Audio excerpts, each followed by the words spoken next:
নমস্কাৰ প্ৰিয় দৰ্শকসকল, এইবাৰ ধনতেৰছৰ দিনা যদি আপুনি কেইটামান সৰু সৰু বস্তু ঘৰলৈ লৈ আনে তেতিয়াহ'লে দেখিব কম দিনৰ ভিতৰত আপোনাৰ ঘৰৰ ধনৰ অভাৱ অনাটনবোৰ নোহোৱা হ'ব। কাৰণ ধনতেৰছৰ দিনা অনা সেই বস্তুবোৰে ঘৰত মা লক্ষ্মী দেৱীৰ স্থিতি আৰু বৃদ্ধি কৰিব আৰু তেতিয়াই আপোনাৰ ঘৰৰ ধনৰ অভাৱ অনাটনবোৰ নোহোৱা হ'ব।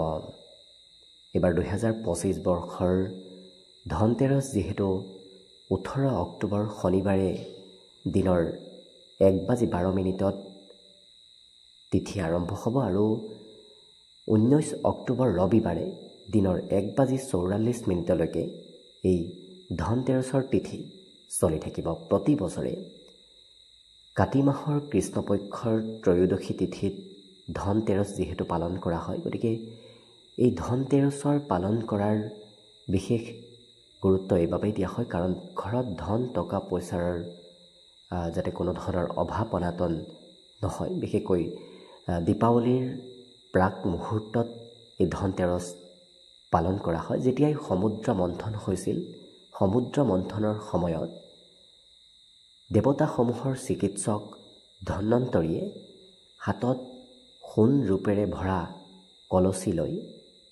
সমুদ্ৰৰ পৰা উত্থান ঘটিছিল। গতিকে সেই সমুদ্ৰ মন্থনৰ সময়ত ধন্বন্তৰীয়ে যিহেতু হাতত সোণৰ কলচীত ধন সম্পত্তি আৰু বিভিন্ন ধৰণৰ অলংকাৰ লৈ ওলাই আহিছিল, গতিকে সেই তিথি অনুসৰি ধনতেৰছ পালন কৰা হয়। আৰু পৌৰাণিক মান্যতা অনুসৰি, শাস্ত্ৰত যি মান্যতা আছে সেই মান্যতা অনুসৰি ধনতেৰছৰ দিনা যদি কোনোবাই এই ভগৱান ধন্বন্তৰীক আৰাধনা কৰে আৰু সেইদিনা কুবেৰৰো পূজন কৰা হয়, কুবেৰৰ পূজন কৰে আৰু মা লক্ষ্মী দেৱীৰো যিহেতু সমুদ্ৰ মন্থনৰ পৰাই উদ্ভৱ হৈছিল, গতিকে মা লক্ষ্মী দেৱীৰ উদ্ভৱৰ লগত সংগতি থকাৰ বাবে এই ধনতেৰছৰ দিনা যদি কেইটামান সৰু সৰু বস্তু ঘৰলৈ আনে, সেইকেইটা বস্তু ঘৰলৈ অনাৰ লগে লগে মা লক্ষ্মী দেৱীৰো লগত আগমন হয়। গতিকে সেই বস্তুকেইটা কি কি আৰু কি কি বস্তু আনিলে আপোনাৰ ঘৰত মা লক্ষ্মী দেৱীৰ আগমন হ'ব আৰু কি কি বস্তু আনিলে ঘৰত দৰিদ্ৰতা আহিব, ঘৰৰ পৰা মা লক্ষ্মী দেৱীৰ স্থিতি নোহোৱা হৈ পৰিব, সেই বিষয়েও আজিৰ ভিডিঅ'ত আপোনালোকে জানিব পাৰিব। অৱশ্যে ভিডিঅ'টো আৰম্ভ কৰাৰ পূৰ্বে আপোনালোকলৈ এটা বিশেষ অনুৰোধ যে ভিডিঅ'টোত এটা লাইক কৰিব আৰু যদি আজি প্ৰথমবাৰৰ বাবে এই চেনেলটোলৈ আহিছে তেতিয়াহ'লে চেনেলটো ছাবস্ক্ৰাইব কৰি কমেণ্ট বক্সত জয় মা লক্ষ্মী দেৱী লিখিবলৈ একেবাৰে নাপাহৰিব। যিহেতু এই বছৰৰ ধনতেৰছৰ তিথি 18 অক্টোবৰ শনিবাৰে দিনৰ 1:12 আৰম্ভ হ'ব, গতিকে ধনতেৰছ পালন কৰা হ'ব 18 অক্টোবৰৰ দিনাই। কাৰণ সন্ধিয়াৰ ভাগতহে ধনতেৰছ পালন কৰা হয় আৰু সন্ধিয়াৰ তিথিটো 18 অক্টোবৰ তাৰিখে শনিবাৰেহে পাব। যদিও 19 অক্টোবৰলৈকে থাকিব, তথাপি সন্ধিয়াৰ সময়খিনি পাব 18 অক্টোবৰ তাৰিখে। গতিকে 18 অক্টোবৰ তাৰিখে আপোনালোকে বয় বস্তুবোৰ ক্ৰয় কৰিব পাৰিব। যিবোৰ বস্তু ক্ৰয় কৰিম বুলি ভাবিছে আপোনালোকে সেই বয় বস্তুবোৰ 18 অক্টোবৰ তাৰিখেই ক্ৰয় কৰিব পাৰিব। দিনৰ 1:12 পিছত যিহেতু তিথি আৰম্ভ হ'ব, গতিকে দিনৰ 1:12 পূৰ্বে আপোনালোকে বয় বস্তুবোৰ ক্ৰয় নকৰিব।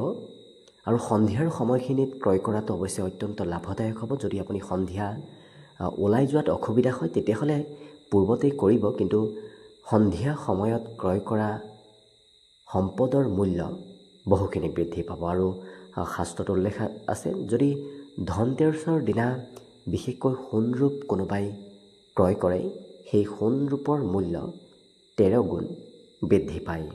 গতিকে আপুনি যদি সমৰ্থ তেতিয়াহ'লে সোণৰূপ ক্ৰয় কৰি ৰখাৰ চেষ্টা কৰিব। আৰু এতিয়া আমি আপোনালোকক জনাইছোঁ যে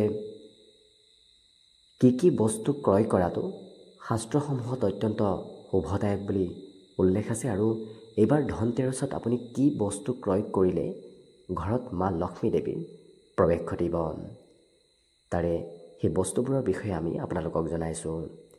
প্ৰথমবিধ বস্তু হৈছে আপুনি মাটিৰ চাকি ক্ৰয় কৰিব। বিশেষকৈ 13 গছ মাটিৰ চাকি আপুনি ক্ৰয় কৰাটো আপোনাৰ বাবে অত্যন্ত লাভদায়ক হ'ব। কাৰণ বিশেষকৈ দেৱালীৰ বাবে যদি দীপাৱলীৰ বাবে যদি আপুনি মাটিৰ চাকি ক্ৰয় কৰিম বুলি ভাবিছে, তেতিয়াহ'লে এই ধনতেৰছৰ দিনাই সেই মাটিৰ চাকি ক্ৰয় কৰি আনক। কাৰণ এই ধনতেৰছৰ দিনাৰ পৰাই যিহেতু দীপাৱলীৰ আৰম্ভণি হৈ গৈ যায়, গতিকে আপুনি যদি মাটিৰ চাকি ক্ৰয় কৰিম বুলি ভাবিছে, তেতিয়াহ'লে ধনতেৰছৰ দিনাই ক্ৰয় কৰক।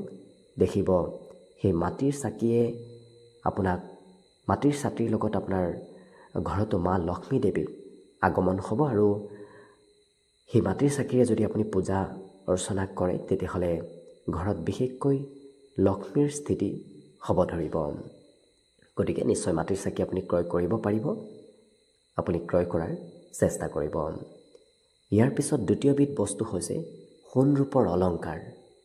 সোণ ৰূপৰ যিকোনো বস্তু ক্ৰয় কৰাটো, বিশেষকৈ ধনতেৰছৰ দিনা ক্ৰয় কৰাটো অত্যন্ত লাভদায়ক আৰু অত্যন্ত শুভদায়ক। কাৰণ সমুদ্ৰ মন্থনৰ সময়ত যিহেতু সোণ ৰূপৰ অলংকাৰ লৈ ধন্বন্তৰীৰ উদ্ভৱ হৈছিল, গতিকে যিহেতু এই ধনতেৰছৰ দিনাই ধন্বন্তৰীয়ে সেই সোণ ৰূপ লৈ আহিছিল, গতিকে মা লক্ষ্মী দেৱীও সেই সোণ ৰূপৰ অলংকাৰৰ লগত যিহেতু সমুদ্ৰৰ পৰা ওলাই আহিছিল, গতিকে সোণ ৰূপৰ অলংকাৰ ক্ৰয় কৰাটো বিশেষকৈ ধনতেৰছৰ দিনা ক্ৰয় কৰাটো অত্যন্ত লাভদায়ক। আৰু ঘৰত মা লক্ষ্মী দেৱীৰ স্থিতি বৃদ্ধি পাবৰ বাবে আপুনি সোণ ৰূপৰ অলংকাৰ নিশ্চয় ক্ৰয় কৰিব পাৰে। কিন্তু যি সোণ ৰূপৰ অলংকাৰ আপুনি ক্ৰয় কৰিব, সেই সোণ ৰূপৰ অলংকাৰ আপুনি দীপাৱলীৰ পিছতহে পৰিধান কৰিব। দীপাৱলীৰ আগত সেই সোণ ৰূপৰ অলংকাৰ পৰিধান নকৰিব। তেতিয়ালৈকে আপুনি পূজা অৰ্চনা কৰি থাকক সেই সোণ ৰূপখিনিত, কিন্তু তাৰ পিছত আপুনি ক্ৰয় কৰাটো আপোনাৰ বাবে বিশেষ লাভপ্ৰদায়ক হ'ব। ইয়াৰ পিছত অন্য এটা বস্তু আপোনালোকে ক্ৰয় কৰিব পাৰি। সেই বস্তুটো হৈছে গোমতী চক্ৰ। গোমতী চক্ৰ বুলি এটা শালগ্ৰামৰ দৰে এটা পাথৰ আহে। সেই পাথৰটো যদি আপুনি ক্ৰয় কৰে, নিশ্চয় বজাৰত গ'লে আপুনি বিচাৰি পাব। বজাৰত নগ'লেও আপোনালোকে অনলাইনত সেই বস্তুবিধ পাব। সেই বস্তুবিধ যদি আপুনি ধনতেৰছৰ দিনা ক্ৰয় কৰি ঘৰলৈ আনে, তেতিয়াহ'লে আপোনাৰ ঘৰত মা লক্ষ্মী দেৱীৰ আগমন হয়। কাৰণ সমুদ্ৰ মন্থনৰ সময়ত সেই গোমতী চক্ৰৰো উদ্ভৱ হৈছিল, আৰু সেই গোমতী চক্ৰ যেতিয়া আপোনাৰ ঘৰলৈ আহিব, মা লক্ষ্মী দেৱীৰো বিশেষকৈ আগমন হ'ব। লগতে ধনতেৰছৰ দিনা অন্যতম গুৰুত্বপূৰ্ণ বস্তু ক্ৰয় কৰাৰ ভিতৰত এটা অন্যতম বস্তু হৈছে গণেশ আৰু লক্ষ্মীৰ মূৰ্তি ক্ৰয় কৰাটো। কাৰণ গণেশ লক্ষ্মীৰ মূৰ্তি যদি আপুনি একেলগে ক্ৰয় কৰি ধনতেৰছৰ দিনা ঘৰলৈ আনে, আৰু সেই গণেশ লক্ষ্মীক যদি আপুনি একেলগে পূজা অৰ্চনা কৰে, তেতিয়াহ'লে ঘৰত মা লক্ষ্মী দেৱীৰ বিশেষ আগমন হ'ব ধৰে। আৰু গোটেই বছৰ আপোনাৰ ঘৰত ধন টকা পইচাৰ অভাৱ অনাটনবোৰ মা লক্ষ্মী দেৱীৰ কৃপাত বৃদ্ধি পাব ধৰে। গতিকে গণেশ লক্ষ্মীৰ মূৰ্তি অৱশ্যে আনিলেই নহ'ব, সেই মূৰ্তিত আপুনি দৈনন্দিন পূজা অৰ্চনা কৰিব লাগিব, তেতিয়াহে তাৰ সুফল আপোনালোকে লাভ কৰিব। আৰু অন্য এবিধ বস্তু হৈছে শংখ। ধনতেৰছৰ দিনা যদি আপুনি ক্ৰয় কৰে, তেতিয়াহ'লে ঘৰত দৰিদ্ৰতা একেবাৰে নোহোৱা হৈ পৰিব। কাৰণ সমুদ্ৰ মন্থনৰ সময়তো যিহেতু শংখৰ উদ্ভৱ হৈছিল, আৰু সমুদ্ৰৰ পৰা শংখৰ উদ্ভৱ হোৱাৰ বাবেই যদি ধনতেৰছৰ দিনা কোনোবা ব্যক্তিয়ে ঘৰত শংখ লৈ আনে, শংখ ক্ৰয় কৰি আনে, তেতিয়াহ'লে দিনক দিনে সেইখন ঘৰত মা লক্ষ্মী দেৱীৰ স্থিতি বৃদ্ধি পাব ধৰে। গতিকে শংখ ক্ৰয় কৰাটো শাস্ত্ৰসন্মতভাৱে অতি শুভ লক্ষণযুক্ত। আৰু অন্য এবিধ বস্তু হৈছে ঝাৰু।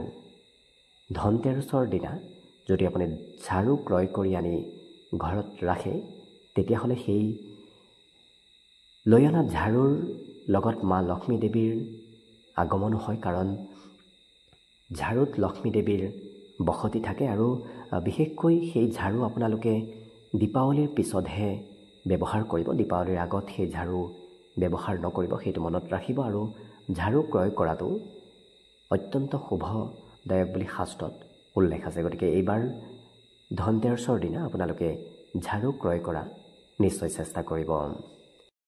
ইয়াৰ উপৰিও ধনতেৰছৰ দিনা যদি ঘৰলৈ বাচন বৰ্তন ক্ৰয় কৰি আনে তেতিয়াহ'লে সেই বাচন বৰ্তনে বিশেষকৈ ঘৰত সমৃদ্ধিশালী এক পৰিৱেশৰ সৃষ্টি কৰে, কাৰণ বাচন বৰ্তন ক্ৰয় কৰাটো সেই ধনতেৰছৰ দিনা অত্যন্ত শুভদায়ক বুলি শাস্ত্ৰত উল্লেখ আছে। আৰু বিশেষকৈ পানীৰ পাত্ৰ ক্ৰয় কৰাটো অতি শুভদায়ক। গতিকে বেলেগ বাচন বৰ্তন ক্ৰয় কৰিব নোৱাৰিলেও আপুনি পানীৰ পাত্ৰ সেইদিনত ক্ৰয় কৰাৰ চেষ্টা কৰক। দেখিব মা লক্ষ্মী দেৱীৰ বসতি আপোনাৰ ঘৰত নিশ্চয় হ'ব ধৰিব। আৰু নতুন বস্ত্ৰ ক্ৰয় কৰাটো ধনতেৰছৰ দিনা নতুন বস্ত্ৰ ক্ৰয় কৰাটো অতি শুভদায়ক। নতুন বস্ত্ৰ ক্ৰয় কৰিলে মা লক্ষ্মী দেৱীৰো সেই বস্ত্ৰৰ লগত আগমন হয়, কিন্তু দীপাৱলীৰ পিছতহে আপোনালোকে সেই বস্ত্ৰ পৰিধান কৰাৰ চেষ্টা কৰিব। গতিকে আশা কৰিছোঁ আপোনালোকে যিকেইটা বস্তুৰ বিষয়ে কোৱা হ'ল সেইকেইটা বস্তুৰ যদি এবিধ বস্তু আপোনালোকে ঘৰলৈ ক্ৰয় কৰি আনি দীপাৱলীৰ পিছত সেই বস্তুৰ ব্যৱহাৰ কৰে তেতিয়াহ'লে ঘৰত নিশ্চয় আপোনাৰ মা লক্ষ্মী দেৱীৰ বসতি হ'ব ধৰিব আৰু দিনে দিনে ঘৰখনত ধন টকা পইচাৰে সমৃদ্ধিশালী হৈ পৰিব। গতিকে আশা কৰিছোঁ মা লক্ষ্মী দেৱীৰ আশীৰ্বাদ আপোনাৰ ওপৰত সদায় থাকক, তাৰে কামনাৰে আজিৰ বাবে ভিডিঅ'টো ইমানতে সামৰণি মাৰিছোঁ। ধন্যবাদ।